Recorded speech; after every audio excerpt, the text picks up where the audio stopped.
This is Listening with Franklin Livingston, and our guest is Matthew Dean Hollis. So you went to this island. Yep. That was the second time traveling abroad? No, that was, oh, you're talking about the mission trip. So that was, maybe like second time. Yeah. So then what happened? Yeah. Where did you go after that? So then after that, end of my senior year, we went to Costa Rica. Oh, no. For my sister's friend's quinceañera. What's it's a 16. 16, yeah. Yeah. Oh, I thought that's only Mexican. Okay. No. Yeah, no. So we went to Costa Rica. That was really fun. Shall we talk about that? What is that event? And yeah, sure. a bit in detail for those of us who don't know, right? So it's basically a celebration of a womanhood, or a manhood. I think. No, is it just for women? I think it's just for women. Just for girls, yeah. And the family gets together, and it's a celebration. When a girl turns 16. 16, yeah. In some cultures, yeah. So it's very similar to a bar bat mitzvah for the Jewish culture at 13. And I guess confirmation kind of is similar to 18. But yeah. So I wasn't there for it. My sister was there for it. We came right at the end of it. Yeah. Okay, so then you came back. It was a shorter trip. Yeah, that was like a week-long trip. Okay. And then my like first initial big going abroad was studying abroad in Prague. Cool. That was my junior year of college. So I got to study in Prague and then travel to 16 other countries while I was over there. 16 other countries. Yeah. And each trip was how long?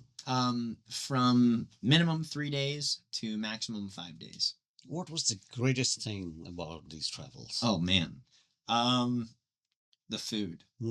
I love food. I love food so much. And having food from all these different cultures was just so fun. Especially a lot of cultures have the same names for for different dishes, or prepare it totally different.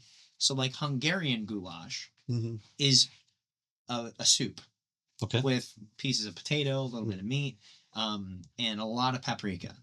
Really good, like nice and light and a little spicy, smoky. But then you go to Prague and you get goulash there. Goulash is a gravy. It's like a stew. It's like thick chunks of meat falling apart. And then they have these potato, what they call dumplings. So it's like mashed potatoes, but then like reassembled into this like bready kind of substance. And you pour the stew on top of it and eat it like a sandwich. Oh my gosh, so good. Oh, cool. But yeah. Okay, great. I haven't tried that. Yeah. And also, my second favorite part, which is like tied, is architecture. I love architecture. I think. Which country fascinated you the most in terms of the architect? Ireland, probably. Yeah. I haven't been to Ireland. Ireland was amazing. Cool.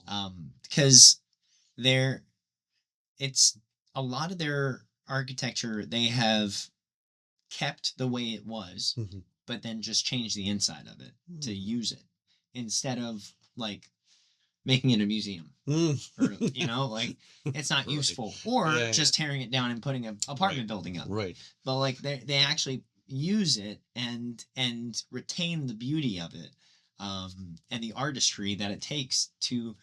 I mean, some of this stuff is just so gosh darn old that I can't even fathom somebody sitting there and like chiseling for that long to make these little tiny ornate spokes on something. Especially in the churches. Oh my gosh, the churches in Europe are unreal. The amount of detail that goes into them. How do you feel about the people in those churches? Because I will say, when we would go, it was with the choir when we went to churches. So I don't think I got the real church experience there, because we would come in, we'd rehearse, we'd talk to the pastor or minister or whatever they would call themselves, and then we'd sit there or we would be there at night and just have a concert and hold it in the church because the acoustics are better. Because I love the vocabulary today. We've been talking about different words. There's also a term presbyter. Presbyter. Right? Okay. Yeah. But these all mean the same. Yeah. Minister is more generic, which means like somebody who does ministry. Yeah. But then there actually was there was one church in Leipzig, Germany that we went to. Little tiny church. From I think it was I want to say 1100, something like that. It was that old. Wow. It was right after this the Great Schism. Yeah. But we went there, and there was only one person that spoke English. So she sat right next to us so that she can listen to the message and then just kind of like whisper it to us, right? But the minister paused so that she could tell us translate. Okay. For the whole entire sermon. Very thoughtful, yeah. And it was Easter Sunday. So they had the kids come up, and all the kids made us a little egg. And inside the egg were little treats and stuff. And they gave one to every single one of us and said thank you in English. They were like, thank you, thank you, thank you. Oh, how sweet. And then we took like a half an hour break, and then we did a full concert, and every single person stayed for the concert. Wow. And it was so inspiring. Yeah. Just to have that's the type of church family that I grew up with. That's the type of connection. And that's the way the church should be. Yeah. A local church. Yeah. The other very powerful moment I had over there was when I went to Auschwitz. Where's that, in Germany? No, that's in Poland. Yeah. I've only been to Warsaw. So okay. Yeah. So my geography sucks. We were in Wrocław, Krakow, and then went to Auschwitz from Krakow. And that was powerful. My mom's sister is an empath. So when she went to Ireland, she went to the Cliffs of Moher, and she couldn't get off the bus because she was feeling the weight of all the emotions of the people who killed themselves. And I have always been very empathetic, but not to that level. Yeah. But on the bus ride to Auschwitz, I could not stop crying. And it was one of those things where it flooded me, and it wasn't me that was feeling that. Like it was an out of body experience. Yeah. So that was a really powerful day, and something that I don't think myself or anyone who wasn't there could comprehend. Right. It was just something that was so big that I just can't fathom what that is. But yeah, just to see such evil in the world. Yeah.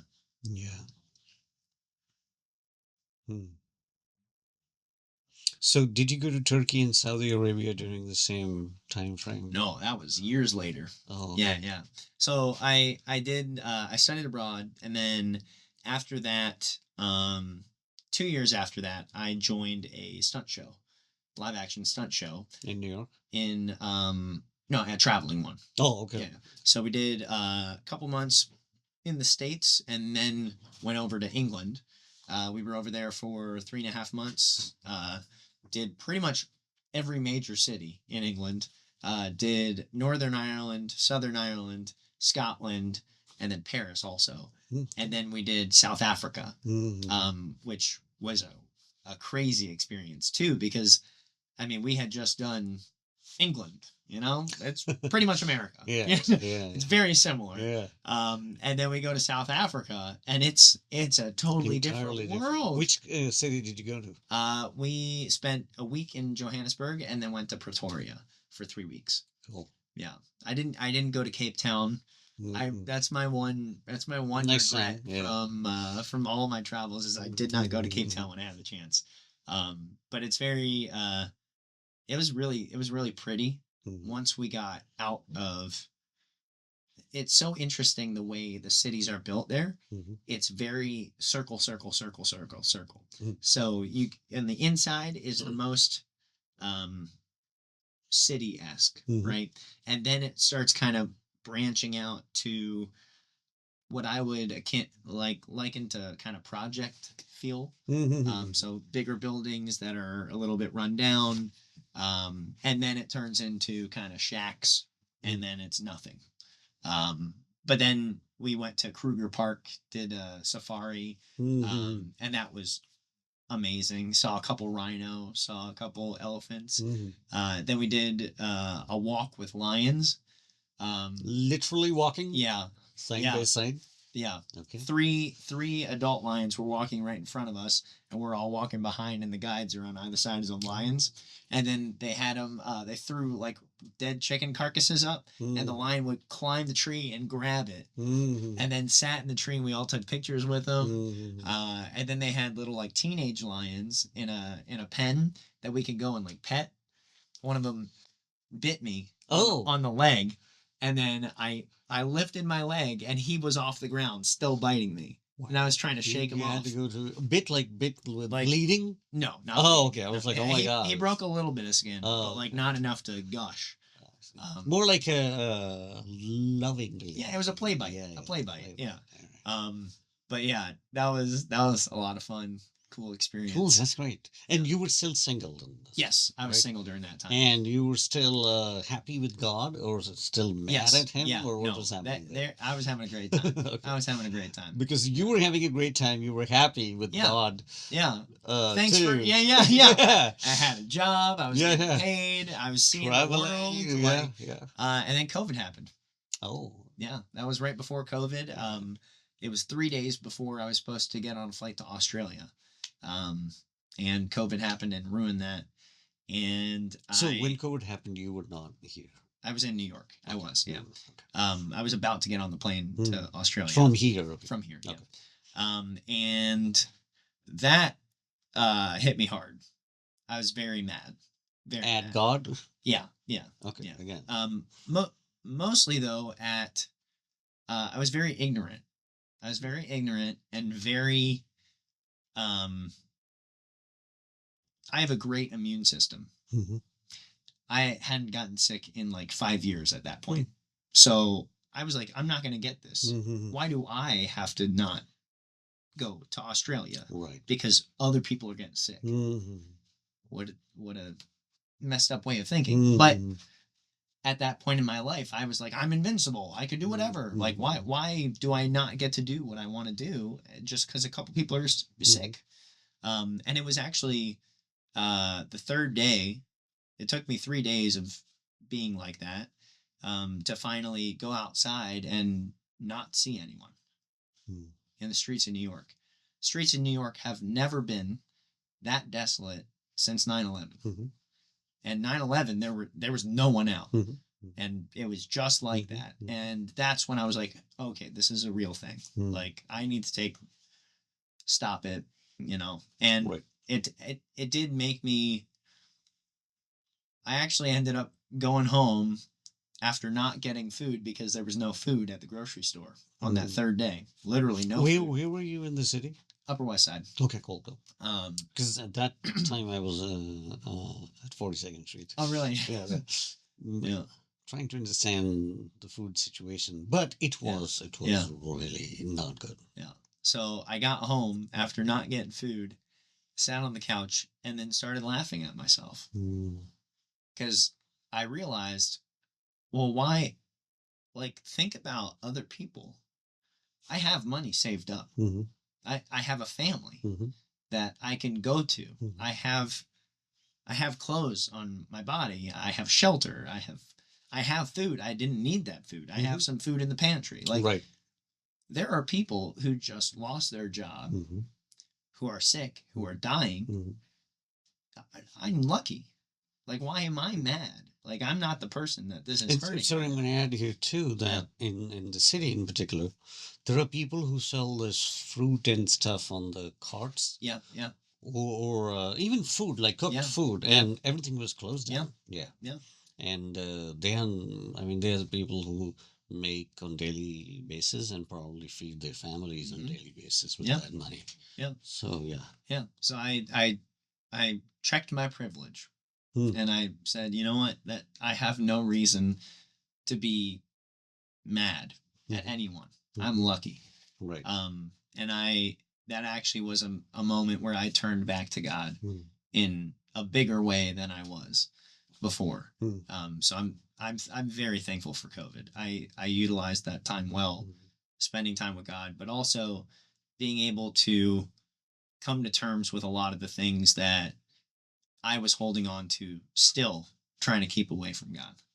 Of like, oh, I had this job that was my dream job, and now I don't have it, so now I need to find something else to do, but I literally couldn't. I got a BA in theater. No one's gonna pay me to do anything but theater. Right. So that kind of forced me to look inwards and look upwards, which I'm very thankful for, and found a lot of humor at how stupid I was being and how privileged I was, and it helped me find my humility again. Good. But yeah, so I ended up actually going down. My sister and I both went down to Florida, and I got kind of cabin fever because it was the first time I had lived with my parents for. It had been 6 years now that I'd been out of the house, so it was cramped. It was cramped, and I didn't like not having space, having my own space. So I asked my mom if I could borrow her car and drive up to my friend who's in Pennsylvania. So did that. Ended up taking her car for 6 months. Wow. And I drove around. She didn't need it, or no, there was she wasn't doing anything. lockdowns. Yeah. I took it to all 48 contiguous U.S. states.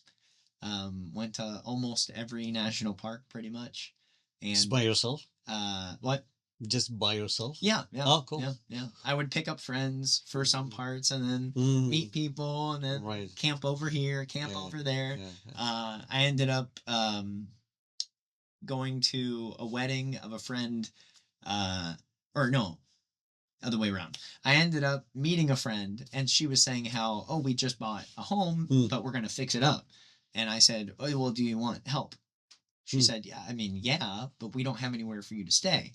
And I said, well, you bought the home, right? Yeah. I'll stay in the home. Right. She's like, but we're going to be doing work on the home. Yeah. And I was like, I don't care. Yeah. So I went up to New York, got my blow-up air mattress, went down to South Carolina, put my blow-up air mattress in the unfinished home, and help her fix the home. Fix the home, yeah. That's where you did carpentry. Yeah. So I did carpentry, electric, tile, everything. Plumbing. Oh, cool. Yeah. Great. So I got a little bit of everything during that part, and went to a couple weddings, saw people that I would not have seen. Otherwise. I hadn't seen in years. So that was really a great time. And then wound up back in the city for New Year's, and then that was 2020. 2021. Yeah, 2021. 21. Okay. Yeah. And you met your girlfriend. And then I met my girlfriend. Yeah. We met on a dating app. Oh, yeah. Met on a dating app. Yeah. But it was like I said, my word for the year was intentional. So I downloaded the dating app and you can have all the preferences. So I set all of the preferences to be, I want Christian. I don't care about politics. I want someone who wants to have kids. I don't want a smoker. Light drinker. And then no drugs. Center off. And I don't know if some apps have that's not weed. one. Okay. But But yeah, we ended up matching, and then met and talked about politics, religion, finances. We had a 6-hour first date. Wow. We walked. We met at Chinatown, and then walked across the Williamsburg Bridge, and then I dropped her off in Williamsburg. So we had a good time, and then saw each other another couple times, and they were like, "Okay, cool, we're dating now." That's great. And yeah, we've been together for almost 4 years now. Beautiful. Yeah. That's great. Very inspirational. Yeah. So it was very interesting too, because she's in marketing, and I have no clue what she does. That was actually that was our first fight, was on her job and me not understanding what she does. How silly is that? You want to explain to me how to sell this mug? No, well, no. She was using. They have all these made up words, and such as what? CDU. Yeah, I don't know. I have no clue what it means either. Okay. But in her sleep the other day, she went, "You gotta change the CDU." And then I asked her in the morning, "What is the CDU?" I mean, every profession has a lingo. Yeah, right. Like in theater, you say upstage, downstage. Yeah, but no, something like Spike it's mark? Total different in the movie. Strike it, or what does it mean when a light is? When you say in film you say striking, which means that we are turning on the light. Oh, to strike something would be to remove it. Yes, in theater, right? Yeah. So we all have this lingo. We try not to. So we decided actually. I think that I just wanted something different. Yeah. Or again, why do we use this? Yeah. So I think the people I work with, I have encouraged them not to use the lingo they learn in school or some sort of old-fashioned set. Yeah. We don't even use anymore like speeding or rolling, because technically you don't roll the spools. Back in the day when film was on spools, you rolled. And so we don't use any lingo anymore. Once in a while, if I see a cast member or someone, just like there are people you don't know them enough, and you kind of assume they think I don't know what I'm doing, so I'm gonna throw in this lingo, right? Yeah. But just to a reminder, for example, I was giving notes to a musician, and I thought, what if he thinks I don't know much about music, right? Yeah.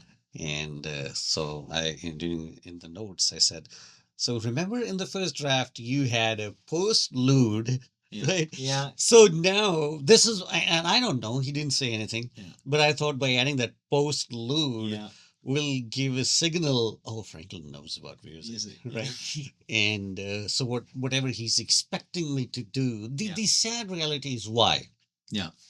You, I think, mentioned you had to prove that you were also a man or a boy. Yeah. Even though you went to ballet lessons and gymnastic classes. Mm-hmm. Same thing, I think my struggle becomes is when, especially if I were to make a grammatical error correction or point out that, okay, in this script, let's add this thing or add a punctuation here. I think I've gotten better, but a few years ago, I was like, okay, they'll think like, this is my language. Why? Because again, the idea is that if you're white, you kind of like, you want it, not me. Yeah. The same thing with filming. If someone has, say, 10 credits. Mm-hmm. Interestingly, I think you work with different directors, the next experience sort of is irrelevant, because everyone has a different idea, like how there's a scene you really, Ophelia as an example,